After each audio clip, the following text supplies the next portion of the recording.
Good morning and welcome to Rising. That's our show and we've got a great one for you today. It is Monday morning, lots of news and politics to get into. Good morning, Lindsay. Good morning. You never know what's going to happen in a weekend. Like everything can happen or nothing. We can have a quiet, calm weekend. I guess this one was like in between. There was news. A quiet, calm weekend would be nice on occasion. Every once in a while. Well, today on Rising, I'll be talking about the cost of renovating the plane Qatar donated to the Pentagon. You remember that one? We'll also talk about Congressman Thomas Massie and Ro Khanna discussing whether Ghislaine Maxwell should be pardoned in exchange for testimony on Epstein. And a Fox News host has a warning for her colleagues that are praising President Trump's attacks on The View. But first, Robbie, what is on your radar today? Well, CIA Director John Ratcliffe is stepping into the fray, backing up claims by Director of National Intelligence Tulsi Gabbard that Russiagate's origins can now be tied directly to a coterie of intelligence officials and also former President Barack Obama, who allegedly directed these officials, James Comey, John Brennan, and James Clapper, to reach stronger conclusions about Russia's impact on the election, even though they knew there was no hacking. Now, Ratcliffe says that Secretary of State Hillary Clinton was also involved. Let's watch his interview on Fox News. Declassification and sent that to the Department of Justice that will come out in the John Durham report classified annex. And what that intelligence shows, Maria, is that part of this was a Hillary Clinton plan, but part of it was an FBI plan to be an accelerant to that fake Steele dossier, to those fake Russia collusion claims by pouring oil on the fire, by amplifying the lie and burying the truth of what Hillary Clinton was up to. Later in that interview, Ratcliffe said he didn't think the statute of limitations would apply here, but he would leave it to Attorney General Pam Bondi and the Justice Department to make a final determination about that. Now, look, to be clear, the report on Hillary Clinton's involvement still forthcoming. What you saw there was a teaser trailer of sorts. This all comes amidst a major push by Gabbard and the Trump administration to reopen the issue of Russiagate's origins. We now know major claims in mainstream media about the extent of Russia's malfeasance and its connection to the Trump campaign were serially exaggerated at the behest of countless intelligence officials. Clinton, perhaps even more so than Obama, actually clearly bought into the idea that Russian activity cast doubt on Trump's win in 2016. She repeatedly called him an illegitimate president, Trump. In fact, even years later, in 2020, long after the ideological underpinnings of Russiagate had collapsed, Clinton was still making such claims. Here she was on a podcast in 2020. One thing that Trump is fearful of when it comes to his being president is that finally we will see how illegitimate his victory actually was and how he was involved in the seeking of foreign help and then the utilization of it and how Roger Stone was critical to that. Now, Hillary Clinton is, of course, entitled to continue being a sore loser about 2016, to shake her fist and say she really won that election.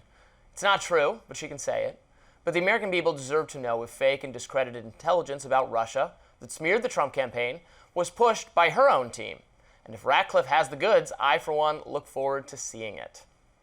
Hillary Clinton, the original election denier.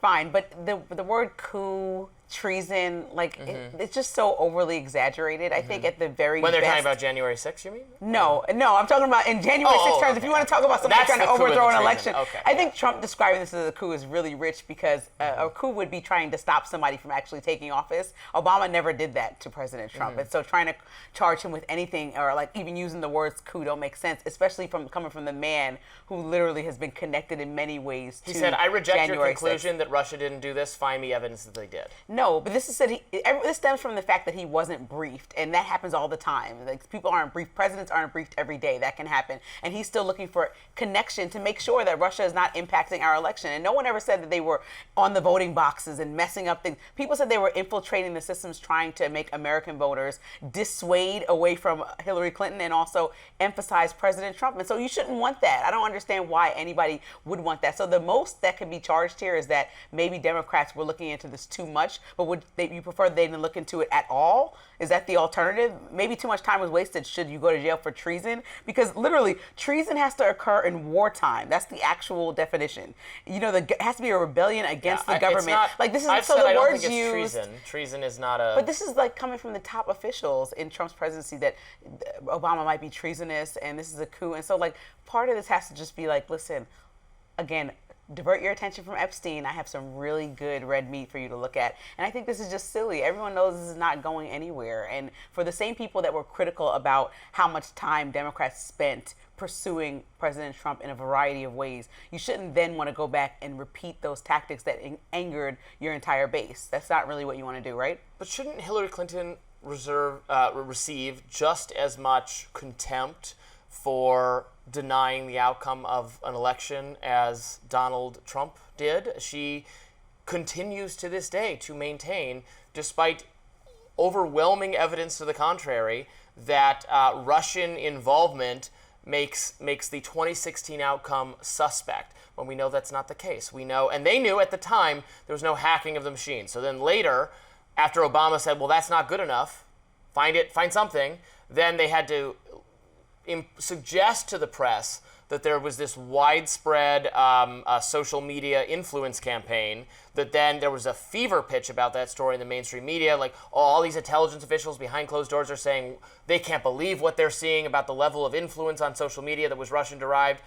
Years later, we find out it was like nothing. It didn't do anything. It was small. It was not a significant sum of money. It was not a significant number of accounts. They were not targeted at swing voters. Nothing of that size and scope, and yet she's still talking about it. Yeah, I definitely agree. So Hillary Clinton did concede, unlike President Trump. She did concede, and so that's a big step in saying I lost the election. So going around bringing up Russia and connecting is her prerogative, but again, bringing it up as a federal issue where Tulsi Gabbard is coming in the middle of press conferences and saying the entire Democratic Party needs to be reviewed, people need to go to jail, memes being posted on President Trump's page that have him chasing down President Obama like O.J. Simpson, all ridiculous, all overstated. Mind you, it did tickle me when I saw it, but it's ridiculous because this is about the fact that a woman says, okay, Russia, in connection to having some conversations about ruining my run for presidency, was meddling and hacking into my emails, right?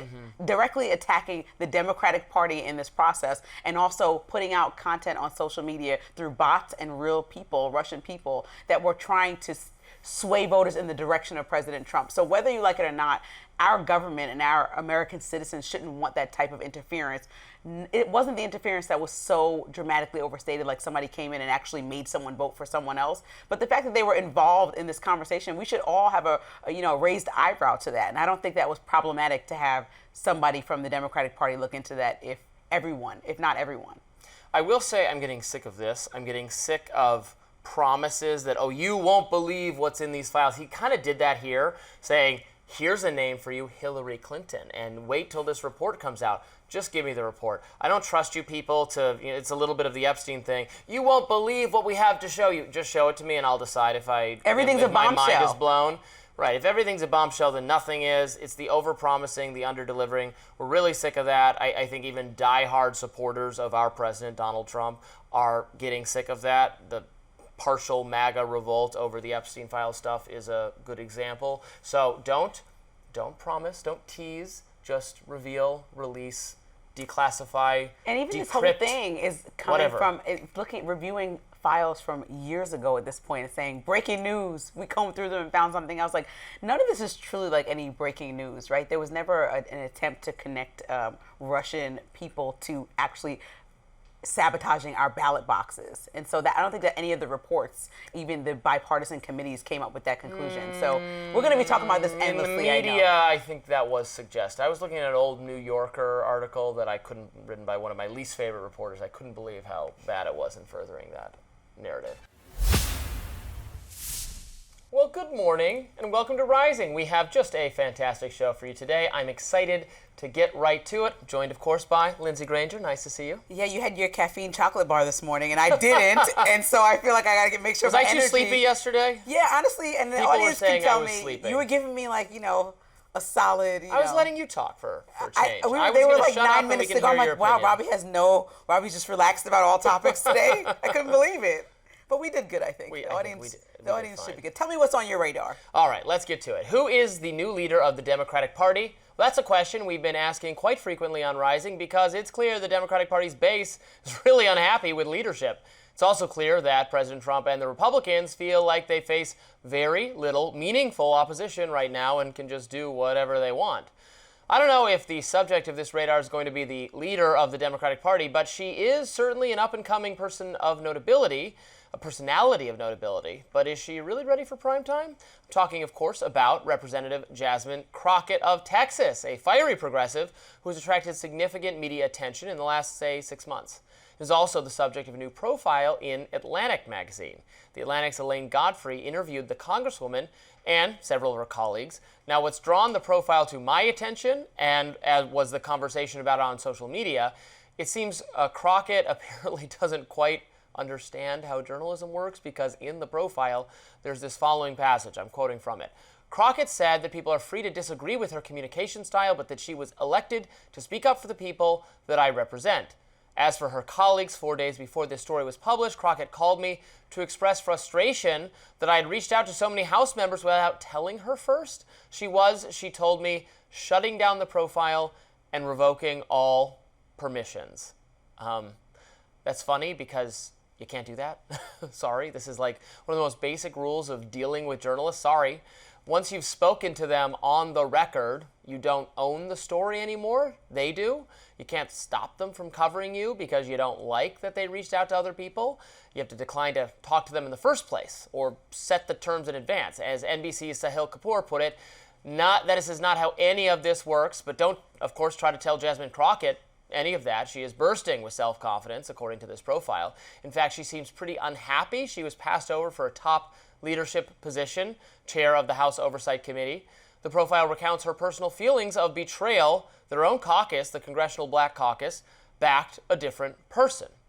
You see, Crockett believes she's the most qualified person for the job because, and I quote, there's one clear person in the race that has the largest social media following. Generating attention, positive and also negative, is something she's quite good at, obviously. Is it really the case, however, that being provocative, spicy, contrarian, unfiltered, attention-seeking, and let's be honest, fairly bombastic and occasionally offensive, is that the best set of attributes for Democratic leadership? Who knows? Maybe it is. Certainly the Democratic base wants leaders to fight the Republicans, if only in virtue-signaling sort of ways that have nothing to do with actual power and policy. At least Crockett was willing to do this. If someone on this committee then starts talking about somebody's bleach blonde, bad-built butch body, that would not be engaging in personalities, correct? A what now? Chairman, I make a motion to strike those words. I don't think that's I'm trying to find clarification on what quality. Chairman, motion to strike those words. I had no idea what you just said. We're not gonna do this. Look, you guys earlier literally just You just voted to do it. Y'all did it first, so you don't want to talk about voted to do it. Order. I'm trying to get clarification. Look at calm down. No, because this is what y'all do. So I'm trying to get Ms. clarification. Crockett, you're not recognized. Ms. I can't hear Crockett. you with your yelling. Vote for Democrats. They want to turn Congress into Real Housewives or some MTV reality show.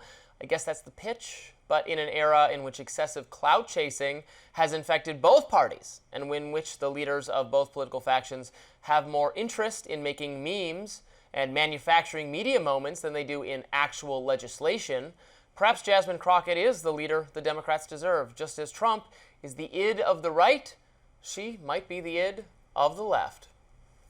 I really cannot believe that you are saying the decorum that is not shown by Jasmine Crockett is something that disturbs you when you specifically rally for President Trump and that poor decorum that he has as the standard of the party, and also showed that clip and didn't remind folks that Marjorie Taylor Greene started with Jasmine Crockett with poor behavior, not conducive to a congressional seat behavior, making fun of her eyelashes like a child. So this is very much the attitude of the right. And so for people on the left to be excited that somebody else is meeting them and not going higher, like Michelle Obama, going into the ground where a lot of people were at and are celebrated on the right, this should be something that can also be celebrated on the left. It doesn't mean she's the only person in the party. You're hearing conversations about Mamdani. You're hearing conversations about her. You still have people like AOC. You still have Bernie Sanders. You still have Pete Buttigieg, who's very vocal. So the Democratic Party can be a lot of things. Bernie and AOC in that Atlantic profile. And she rightfully can, but that's the point. The Democrats should not be figuring this out this late in the game is my biggest criticism. But Jasmine Crockett is obviously somebody who can speak to all the things that are relevant for the Democratic Party. She's young, she's outspoken, she's meeting Trump exactly where he's at, and she also is a trained lawyer. She's smart. She's worked in state politics in Texas. She represents the diversity of Texas that sometimes is overlooked. She's effective. This is not her first job. It's not like she's just some kid that was popular on social media that doesn't deserve an opportunity like this. She's more than qualified for these positions. I think if Marjorie Taylor Greene said that she should be the leader or one of the leaders of the Republican congressional delegation because she is the best known personality, provocative personality on social media, I bet major mainstream media, liberal Democratic people would criticize her for that. That is the same argument Jasmine Crockett is making. She says, I deserve this job, not because I'm so qualified, not because I'm an attorney, not because of whatever my sterling legal background, but because I have more clout. That is the Democratic Party, I think, embracing and then some, whatever the Trump phenomenon. It's not really clout, it's because it's a genuine affection from millions and millions of people. There are more than 500 people in Congress that are fighting for airtime, whether it's on podcasts because they understand that that's the way to connect with young people, whether it's on cable news because they understand that's the way to connect with older people. There are people clamoring for time. Jasmine Crockett can say something, put a post out on X, go on any outlet because they're asking her multiple times as opposed to her trying to ask them and get a message out. That's effective communication, especially in a new media age that you argue is more prevalent than old media. So Jasmine Crockett is the exact person that can reach those young voters because you talked about how they were isolated. She is doing exactly what you want. You are arguing both sides of this issue, and I don't like you, Robin, because you love new media. You love people that no, you think that social media should. Model? I do. I think she's a great role model. I think this is someone who's legally trained, culturally adept. She has media savvy. She's funny. She's smart. What do you mean? Yes, I do think that she's a great role model. I don't think her behavior in the clip I played is Trump a role model type stuff. Is Trump a role model? I've never said that he is. Is he? I'm asking you.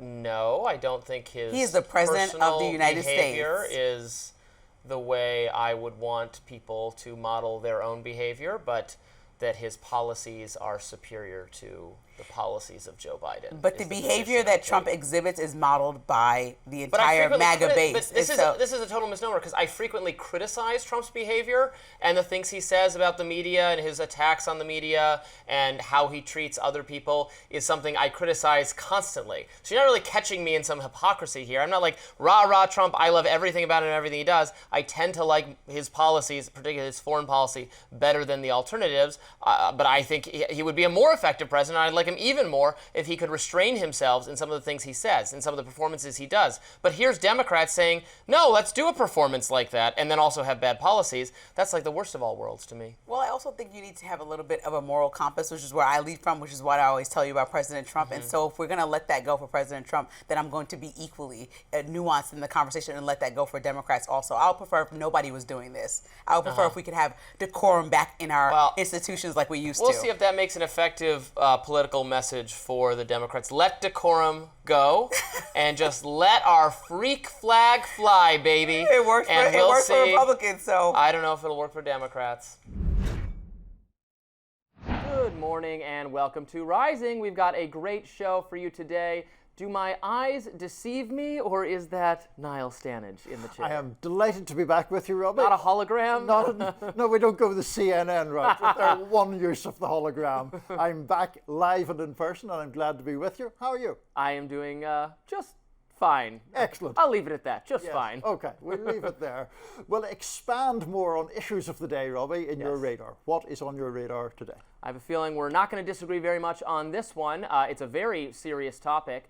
Now, it's not only my friends on the left who are concerned about the plight of the innocent civilians in Gaza. Former Representative Ron Paul, a libertarian Republican revered by non-interventionists like myself for opposing war and speaking out against some of the actions of the Israeli government, is slamming those in the U.S. who are evincing indifference to the suffering of the Gazans. Worse than indifference, at least one member of Congress even indicated he supports the starvation of the Gazans. That's contemptible. Here's Dr. Paul speaking out.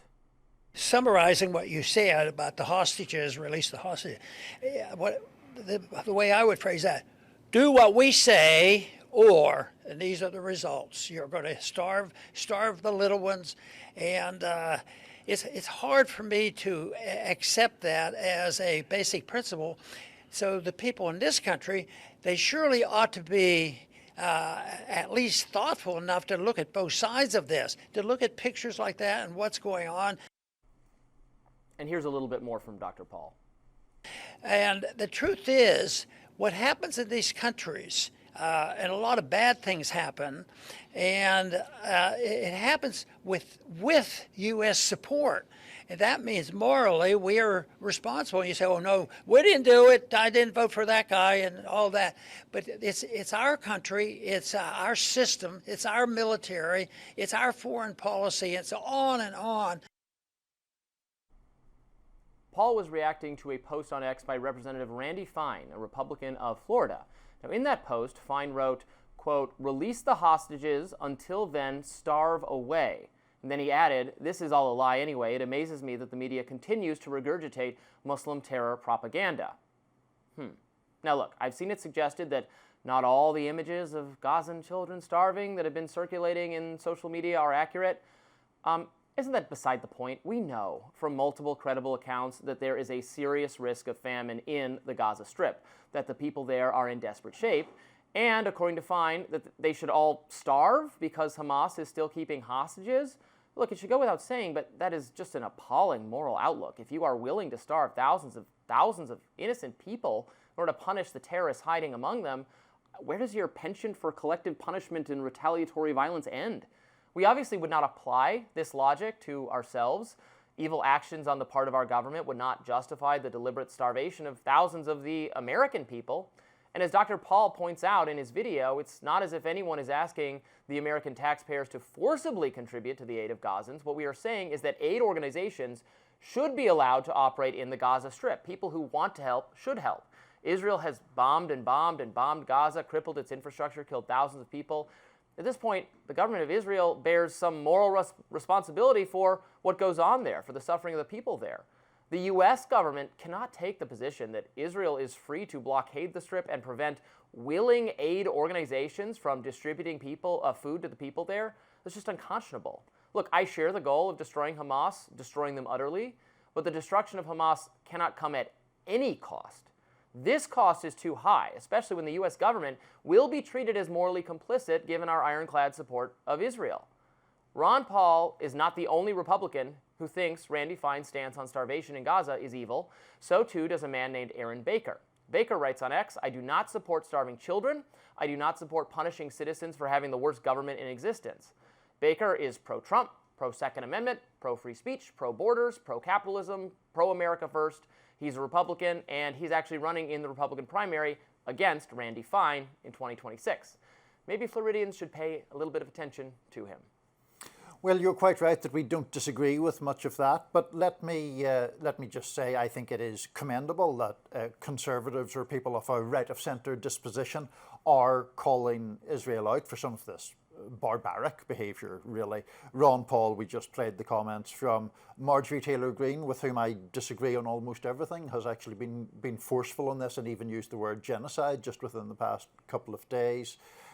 Thomas Massey, you're one of your favourites from Kentucky, has been similarly critical. And, you yourself making that argument, I think, is useful. I've never been one to believe that the criticism of Israel in relation to its conduct in Gaza should or ought to be confined to the left. That seems a strange argument to me. Yeah. Yes, there are, I think, certain broad critiques of the state of Israel that are kind of rooted in pretty strong leftism, the whole settler colonial thing. Mm-hmm. But I also think that, well, I mean, I just have more... I give conservatives more credit than to imagine that being conservative would require you to support this forced starvation or the blatant, dropping of enormous amounts of ordnance on civilians. Well, and the reaction to Randy Fine is, I think, an encouraging sign. He's getting a lot of criticism from the right for what he said, even from pro-Israel people. I saw reporting in the New Republic that AIPAC has apparently dropped its endorsement of him. When you've gone too far for AIPAC, that is saying something. This is far from a one-off Twitter post. It's not as if this is not in keeping with the rest of his commentary on this issue. He seems more obsessed with Israel occupying Gaza than anything. Again, he's a congressman for the U.S. than anything going on the home front. It's part of America first. Part of the Trump ethos is making sure the American government is taking care of American problems and not contributing to problems elsewhere. So it's been interesting to see him get, I think, a frosty reception for his just constant, ceaseless rhetoric about what's going on there. He actually has a challenger who's getting a little bit of attention for himself, at least. Yeah, I mean, Randy Fine has tweeted or made remarks like this a lot, perhaps not quite to this extreme, but certainly very, very distasteful and hyperbolic and inflammatory remarks.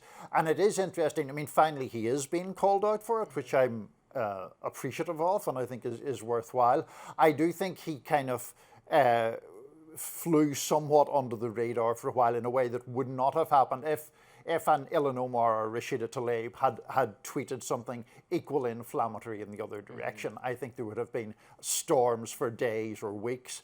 But this apparent celebration of people being starved, I think that was... I mean, Marjorie Taylor Greene was one of the people who called him out, and she doesn't exactly balk at fairly fiery tweets or comments herself. And then he said, let them starve unless the hostages get released. And then it's just like the moral calculus of that. Like, I also want them to release the hostages, but we wouldn't apply that logic to us or to it can't be at any cost get the hostages released, no matter how what if we kill everyone else on the planet. There is a limit to it. I've reached my limit. I wish the Israeli government had felt that way as well. And then the idea that it's actually not happening, there's been images on social media. Then there was pushback to one of the images in particular that had a very malnourished child. And, well, the additional information is that child already has some kind of condition to make it so scrawny. And people were treating that like some kind of gotcha or victory. And I'm like, well, okay, but then the children who are ill for some other reason are the ones who are going to suffer the most or first in this kind of situation. Exactly. Come on. We know there is tremendous suffering there. They've destroyed the entire area. They've blown up every building. They won't let aid in. So that proves nothing overall. No, nothing at all. And I was amazed at some of the claims that were made as if it was exculpatory. The argument about that particular child was, he's got a pre-existing condition which malnutrition might have made worse. And it's like, and that, what? And that's okay? What are we arguing about? Exactly. Yeah, it's unbelievable. It's really bad. Good morning and welcome to Rising. We've got a great show for you today. It is Thursday, I believe. That's last time I checked. It is, keeping track of the calendar appropriately. How are you doing, Niall? I'm fine, Robbie. My week is going reasonably well overall, I would say. Nice. And yourself? I just got my Nintendo Switch 2. Exciting arrived news. In the mail, and I spent most of last night, setting it up, downloading the data from the old Switch to the new one, so I didn't get to play very much. Got to play a little bit of Donkey Kong. Very enjoyable. But I've got a train ride to New York and back today that I'm going to be playing the Switch the entire time. Big day. Big day. Excellent. Well, let's get back, I guess, to news of a more serious variety. What is on your radar today? Just a little bit more serious. Kamala Harris not interested in running for governor of California in 2026. Maybe she just wants to play the Switch 2 all day. The former vice president announced this news yesterday. I'm not actually surprised by it at all. In fact, I think the ex-Veep has her eyes set on a loftier prize, President of the United States. Yes, that's right. I fully expect that Kamala will make another run for the White House in 2028. But right now, she's playing coy. Multiple media outlets reported on Wednesday that after returning from a trip abroad, Harris decided to stay out of the race to succeed Governor Gavin Newsom, himself a likely 2028 contender. For now, my leadership in public service will not be in elected office. I look forward to getting back out and listening to the American people, helping elect Democrats across the nation who will fight fearlessly, and sharing more details in the months ahead about my own plans. The key phrase there is obviously for now. Now, honestly, Kamala is making the right call for her. Why on earth would the former vice president want to be a lowly governor? It's never made any sense to me. For one thing, being governor of a state requires a lot more work than being vice president, a job that actually has very few requirements per the Constitution. Running California, by contrast, means running a state that contains the world's fourth largest economy, dealing directly with tech regulation, the impact of immigration, mass transit issues, housing shortages, crime, forest fires, other issues. Is Kamala cut out for that? Far from convinced.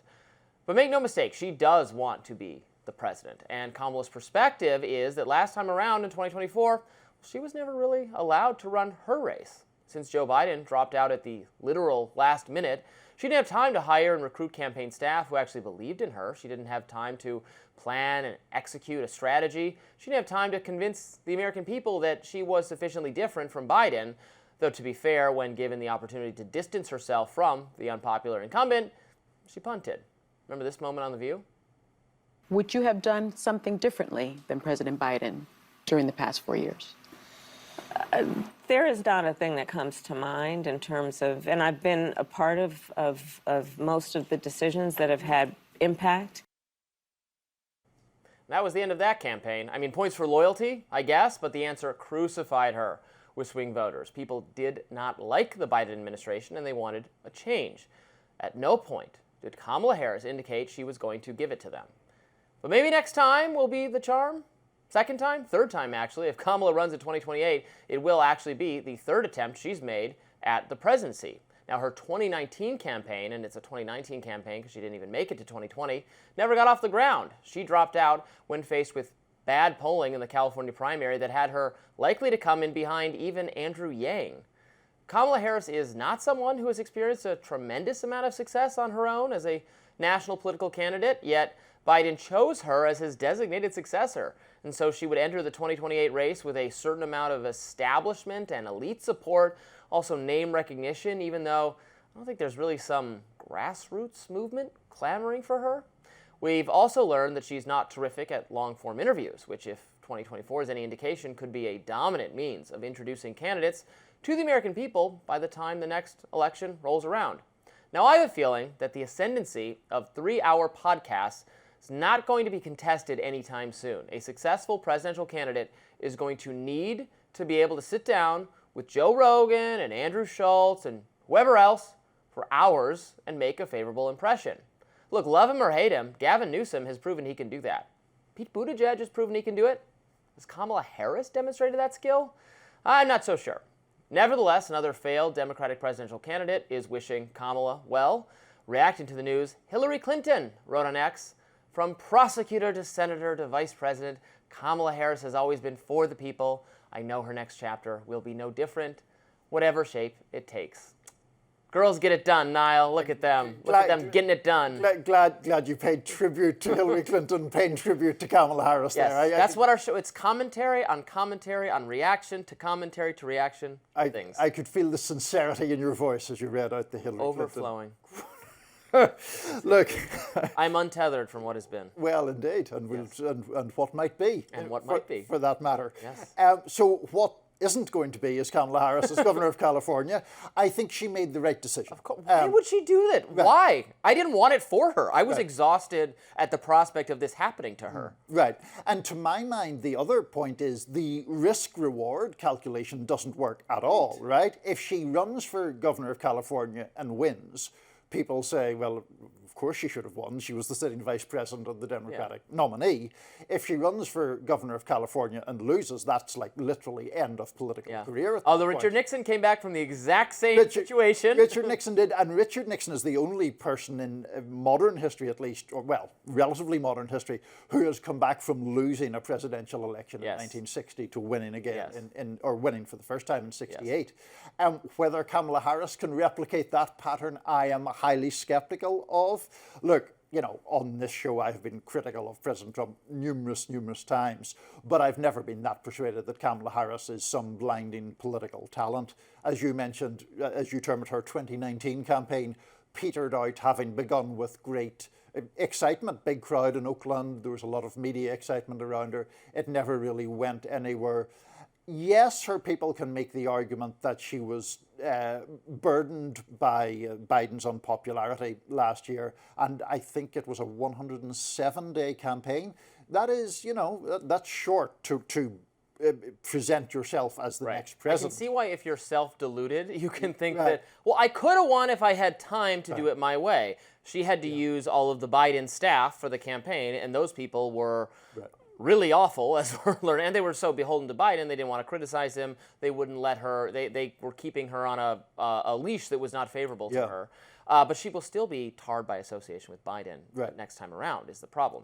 They're going to be, and this will be a problem for Pete Buttigieg as well, even though he does a good job of talking on podcasts and doing unfriendly media, and it does a lot of things right, I think, in terms of his comms and his impressive in some ways as a political figure, but he was a cabinet secretary, and the questions are going to be, well, why didn't you say anything about Biden? Were you not, you couldn't meet with him? I mean, part of the inability of the cabinet to meet with Biden is a theme of the Jake Tapper book. Not that we'll all necessarily be so obsessed with Biden's age in 2028, but I think him and Kamala they'll be hurt by the association in the same way that Hillary Clinton was hurt by the Iraq War vote when she was up against someone, Barack Obama, who hadn't had to take that vote. Kamala and Pete will be up against, Josh Shapiro and Gretchen Whitmer and other governors, people who don't have to own anything Biden did. Yeah, I guess I would differ somewhat in what you think is going to be the salience of that issue in 2028. I mean, I'm just not persuaded that topic will be quite as dominant as it is now. The Iraq War was still, still going on and still very much part of the picture. The other thing, just finally, is I'm not entirely convinced she will run. I think she's extremely ambitious, and I think she'll think about it. I think she can't help herself. Well, I don't know. They never can. They never can. If it looks like she's going to lose, I don't know if she'll really get in, but we shall see.